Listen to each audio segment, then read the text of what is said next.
दोस्तों, नीरजा का आपको प्यार भरा सलाम।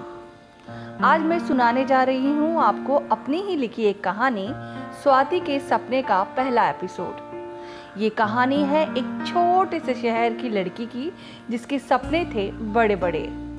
सुनिए स्वाति के सपने का पहला भाग। स्वाति ने दिल्ली से मुंबई आने के लिए राजधानी ट्रेन पकड़ी। मुंबई को कहते भी तो माया नगरी है। यहाँ रहने वाले चाहे कितनी भी दिक्कतों का सामना करें, लेकिन यहाँ कुछ ऐसी बात तो जरूर है कि हर शहर के लोग यहाँ खींचे चले आते हैं। स्वाति भी इस शहर के आकर्षण से बच नहीं पाई। स्वाति 26 साल की आजाद ख्यालों वाली लड़की, जिसे बंधनों में बंधना कतई पसंद नहीं था, जबकि वो उत्तर प्रदेश के एक छोटे से शहर से थी। लेकिन उसका मानना था अपनी जिंदगी अपने तरीके से जीनी चाहिए। अपने हकों के लिए वो हमेशा लड़ती, चाहे फिर घर हो या बाहर। गलत बात पर दब जाना उसकी आदत में नहीं था। इसलिए उसकी माँ कई बार बोलती, स्वाति कैसे निभाएगी तू ससुराल में, लड़कियों को थोड़ा दबना ही पड़ता है। क्यों लड़कियों को दबना पड़ता है माँ? अगर लड़कियों को दबना ही है तो उन्हें पढ़ाते क्यों हैं? मैंने तो किसी किताब में नहीं लिखा कि लड़कियों को दबना पड़ता है। उसके सवालों का जवाब देना उसकी माँ के लिए मुश्किल हो जाता। ननिहाल जाती तो ममेरी बहनों के साथ छत पर खेलने पर पाबंदी लगा दी जाती।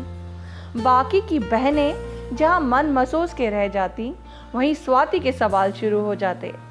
मामा जी, लेकिन हम छत पर क्यों नहीं खेल सकते? सामने पान की दुकान पर लड़के खड़े होते हैं।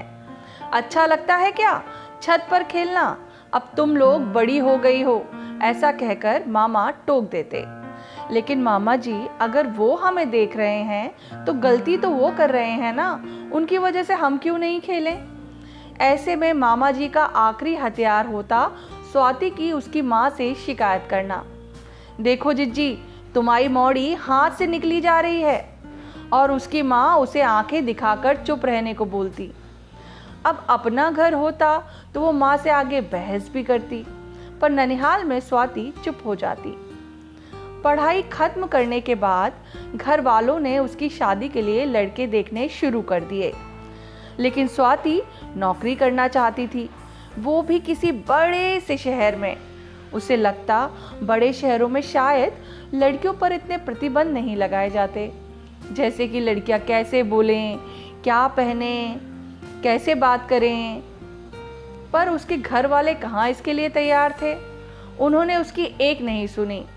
लेकिन स्वाति को रोक पाना उनके बस में कहाँ था। स्वाति ने बच्चों को ट्यूशन पढ़ा कर कुछ पैसा इकट्ठा कर लिया था। बस एक दिन माँ के नाम एक चिट्ठी लिखी और ट्रेन का टिकट कटाकर अपने सपनों के शहर की ओर निकल पड़ी। स्वाति ट्रेन में बैठे बैठे अनजान मुंबई शहर के बारे में सपने देख रही थी।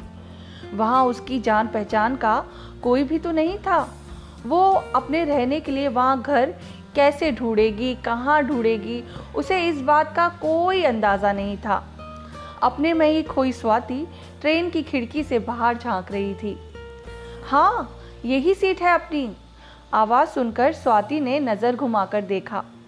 एक अधेड़ उम्र के दंपत्ति ने जिस सीट पर वो बैठी थी उसके नीचे अपना कुछ सामान रखा और कुछ सामान सामने वाली सीट के नीचे, और फिर सामने की सीट पर जाकर दोनों बैठ गए। महिला स्वाति को देखकर मुस्कुराई। स्वाति भी जवाब में हल्के से मुस्कुरा दी। मन ही मन स्वाति ने कहा, थैंक गॉड, कोई महिला भी इस कंपार्टमेंट में है। अब आराम से रात में सो सकूंगी। स्वाति ने कान में ईयरफोन लगाकर किशोर के गाने लगाए और एक बार फिर खिड़की से बाहर झांकने लगी। ट्रेन में बैठे हुए बाहर की दुनिया जिस तेजी से भाग रही थी, उसी तेजी से उसके ख्याल भी। सामने की बर्थ पर बैठी महिला ने एक बार फिर उसे उसके ख्यालों की दुनिया से बाहर निकाला और पूछा, तुम मुंबई जा रही हो बेटा? जी आंटी। नौकरी करती हो वहाँ? जी नहीं, पहली बार जा रही हूँ आंटी। उन्होंने हंसते हुए कहा, अच्छा, अपने किसी रिश्तेदार के पास जा रही हो लगता है। स्वाति मुस्कुरा भर दी। मेरा बेटा रहता है वहाँ। ये तो अभी रिटायर हुए हैं कुछ दिन पहले, तो सोचा हम दोनों अब कुछ दिन बेटे के पास रहकर आते हैं। मैं तो कई बार आ चुकी हूँ मुंबई। मुंबई में तुम कहाँ उतरोगी? कहाँ उतरोगी मतलब आंटी? मुंबई में ही तो उतरूंगी ना।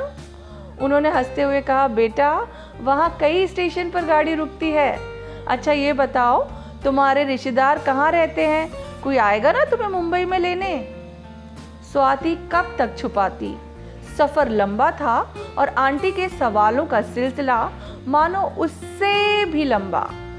आंटी मुंबई में मेरा तो कोई नहीं रहता, मैं वहाँ नौकरी की तलाश में जा रही हूँ। अच्छा बेटा, बहुत बड़ा शहर है वो, मेरा तो दिमाग ही चकरा जाता है वहाँ की भीड़ भाड़ देखकर।